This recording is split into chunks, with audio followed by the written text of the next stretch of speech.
የአየር ንብረት ለውጥ በዓለም ሀገራት ስጋት በመሆን ዜጎችን ለከፋ ችግር ሲያጋልጥ ከመኖሪያቸው ሲያፈናቅልና ኢኮኖሚያዊ ቀውስ ሲያስከትል እናስተውላለን።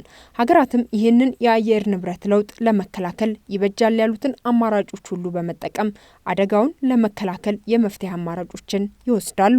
ሀገራችን ኢትዮጵያ በአየር ንብረት መዛባት ምክንያት ከሚከሰት ተደጋጋሚ ድርቅና መሰል ችግር ለመላቀቅ ችግኝ መትከልን መርህ አድርጋ በመንቀሳቀስ ላይ ትገኛለች። ኢትዮጵያ ሉዓላዊነቷን በማስጠበቅና ውብ ገጽታን በመገንባት ቢሊየን ችግኞችን በየዓመቱ በመትከል በዚህ መርሃ ግብር የተቀመጡ ግቦችን በማሳካት በዓለም አቀፍ ማህበረሰብ ዘንድ ከፍ ያለ እውቅናና አድናቆት አግኝታበታለች። በያዝነው ክረምት የተጀመረውና ተስፋን እንትከል በሚል መሪ ሀሳብ እየተከናወነ የሚገኘው 8ኛው የአረንጓዴ አሻራ መርሃ ግብርም የዚህ ዓላማ አካል ነው።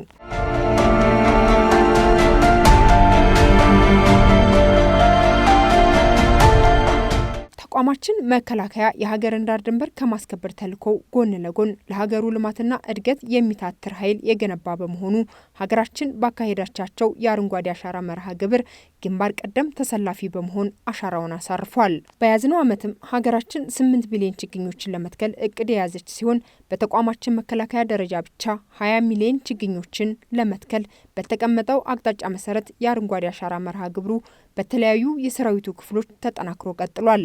ከነዚህ የሰራዊቱ ክፍሎች መካከል የመከላከያ መሐንዲስ ዋና መምሪያ፣ የመከላከያ ሚዲያና ኮሚኒኬሽን ማዕከል፣ የመከላከያ ሰላም ማስከበር ማዕከልና የመከላከያ ስፖርትና ኪነ ጥበባት ማዕከል በጋራ የችግኝ ተከላ መርሃ ግብር ያካሄዱ ሲሆን የሰሜን ምዕራብ ዕዝ ከፍተኛ አመራሮችና ስታፍ አባላት የአረንጓዴ አሻራቸውን አኑረዋል። ሀገራዊ ለውጡን ተከትሎ በተጀመረው የአረንጓዴ አሻራ የችግኝ ተከላ መርሃ ግብር እስካሁን ከ42 ቢሊዮን በላይ ችግኞች በመተከላቸው በከፍተኛ ደረጃ የተመናመነውን የደን ሽፋን ከ3 በመቶ ወደ 19 በመቶ ከፍ ብሏል።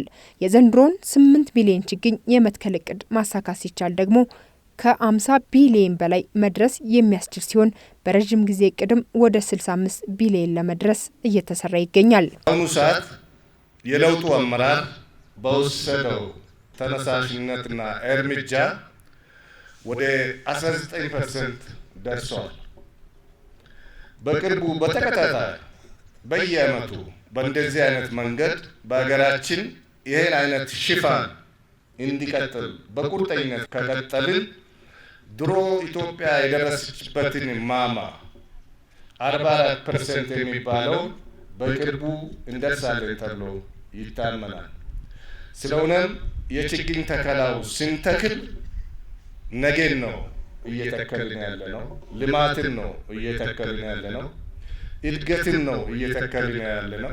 ለውጥን ነው እየተከልን ያለ ነው።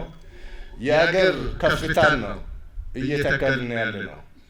ይሄ ከኛ ሀገር አልፎም ለአካባቢ፣ ለጎረቤት ሀገሮች፣ ለዓለምም በጣም ጠቃሚ የሚባል መርሃ ግብር ነው። አረንጓዴ አሻራን በማኖር የችግኝ ተከላ ንቅናቄው ሰራዊታችን የሀገሩን ዳር ድንበር ከማስከበር ተልዕኮ በተጨማሪ የሀገራችንን ልማት እንዲጎለብትና ሀገራዊ ውጥናችን ከግብ እንዲደርስ እየተጋ ይገኛል። ተፈጥሮን ወደ ነበረችበት ለመመለስ የምንችለውን የደን ተፈጥሯችንን ያቅማችንን መረባረብ አለብን። የልማቱ አንድ አካል ሆነን በአንድ እጃችን ክላሽ በአንድ እጃችን አድዋማና አካፋችንን ይዘን ልማቱን ወደፊት በማራመድና የአካባቢ ኢንቫይሮንመንት ብክለቱን የመከላከል ጤናማ ዜጋ የማፍራት የኛ ከፍተኛ ሚና አለን። ሰራዊቱም በዚህ ደስተኛ ነው። ባለፈው በጠቅላይ መምሪያው ተካሂዷል። ዛሬ ለሁለተኛ ቀን በዚህ ጀምረናል። ቀጣይ በየግቢውና በየማህበረሰቡ ባወጣው እቅድ ላይ ተሳትፈን ለግንባታችን ከፍተኛ ድርሻችን እንዋጣለን የሚል ሀሳብ አለ። በቀጣይነት የተተከለውን ችግኝ በመከታተል በመንከባከብ የተሻለ ሁኔታውን ለምልሞ አገሪቷ ወደ አረንጓዴ ልማትና ወደ ታሰበው ዓላማ እንዲደርስ ዘንድ ከኛ ብዙ ነገር ይጠበቃል። ያንን የሚጠበቀውን ደግሞ እንወጣለን ብለን እናስባለን። በሀገራዊ ልማት ተሳትፎ ላይ ከፍተኛ ድርሻ አለው። ይሄ ምንም ጥርጥር የለውም። ህብረተሰቡ ጋር የልማት አጋር በመሆን ሀገራችን እንድታድግ ያው ደርቀው የነበሩ ወንዞች፣ ምንጮች፣ ሀይቆች ማየት ለኛ ተስፋ ስለሆነና ወደፊት ለሀገራችን ለመጪው ትውልድ ለሀገራችንም ወሳኝ ነገር ስለሆነ ያው በቁርጠኝነት መንግስት በጀመረው መርሃ ግብር መሰረት ለ8ኛ ጊዜ እየተከልን ነው። ይሄ ደግሞ ትልቅ ለሀገሪቱ አስተዋጽኦ አለው። ይህ ሀገራዊ ንቅናቄ የሁሉም ኃላፊነት መሆኑን በችግኝ ተከላ መርሃ ግብሩ የተሳተፉ የሰራዊት አባላት ጠቅሰው በየዓመቱ የሚደረጉ የአረንጓዴ አሻራ ተግባራትን ለመወጣትና የሚተከሉ ችግኞችን ለመንከባከብ ቁርጠኛ መሆናቸውን ገልጸዋል። ሰራዊት ትልቅ አሻራ ነው። ያው የኔጌ ተስፋ ነው እየተከልን ያለ ነው። በጣም ትልቅ ነገር ነው እያደረግን ያለ ነው። በክረምትም በበጋም እያንከባከብን እየኮተኮትን ያለመለምን ነው እስካሁን ድረስ የመጣ ነው። አሁንም ደግሞ ይሄ ደግሞ የተከል ነው እንደዚህ በአማረ እንደተተከለ እንዲሁ ይዞ እንዲያድግ በየቀን የማንከባከብ ኃላፊነት በእኛ ላይ ነው። ኃላፊነት አለብኝ። የአረንጓዴ አሻራ ልማት ከጀመረች 8ኛ ዓመቷን ያስቆጠረችው ኢትዮጵያ ባለፉት ተከታታይ 7 ዓመታት መላው ዜጎቿን በማስተባበር በሰራችው ስራ የደን ሽፋኗ ትልቅ ለውጥ ማስመዝገብ ችሏል። ተቋማችን መከላከያም ይህንን ልማት አጠናክሮ የማስቀጠል ግብ አስቀምጦ ለስኬታማነቱ እየተጋ ይገኛል። ተመልካቾቻችን ተስፋን እንትከል በሚል መሪ ቃል እንግዲህ በዘንድሮ ዓመት እየተካሄደ የሚገኘውን የአረንጓዴ አሻራ የችግኝ ተከላ መርሃ ግብር በተለያዩ የሰራዊቱ ክፍሎች በተጠናከረ መልኩ እየተካሄደ ነው የሚገኘው።